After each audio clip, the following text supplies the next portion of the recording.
Let's visit Taoist Temple and Magellan's Cross.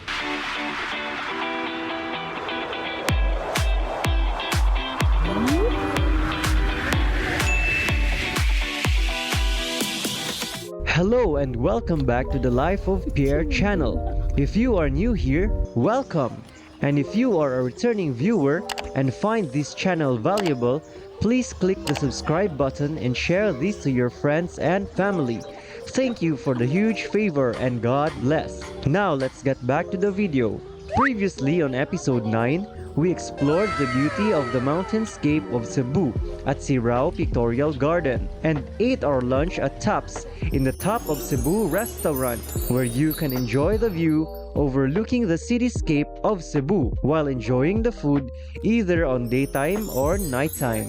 Ngayon naman, we will visit and explore the Cebu Taoist Temple.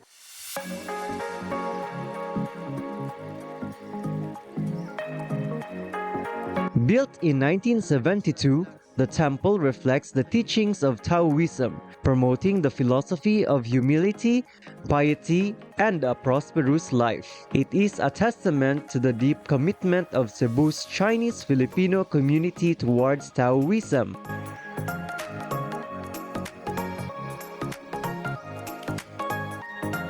The temple's green dragon symbolizes protection and strength. This serves as a reminder of Taoist pursuit of longevity and prosperous life. As the region's foremost center of worship for Taoism, the Cebu Taoist Temple adds a meaningful dimension to the religious tapestry of the Philippines. It is a must visit to those who seek such heritage. This is from the source travelcebu.ph. The temple is open from 9 a.m. to 5 p.m. daily. It is located in Beverly Hills Subdivision, Cebu. If you plan to visit, please wear modest clothes as a sign of respect. Ang Taoist Temple ay isa ring marvel ng Chinese-style architecture. Makikita natin ito sa kanilang entrance gate, pagoda-style roof, at stone facade ng temple.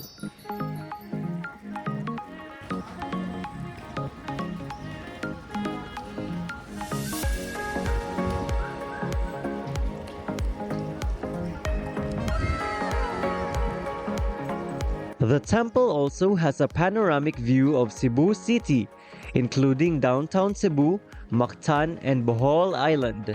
It offers a breathtaking view that you won't forget. Speaking of unforgettable views, there's also a site that is unforgettable for Filipinos because it is a part of the rich cultural and religious history of the Philippines, the Magellan'S Cross. The King of Spain, Charles I, chose navigator Ferdinand Magellan to look for the Spice Islands. In doing so, Magellan was able to cross the globe and eventually landed in the Philippines in 1521. Specifically, he made his step in Cebu on March 15, 1521. Magellan presented Christianity to Cebuanos, and most of them embraced the religion. This site is where Magellan planted the cross, which symbolizes Christianity, on April 21, 1521, and is now known as Magellan'S Cross.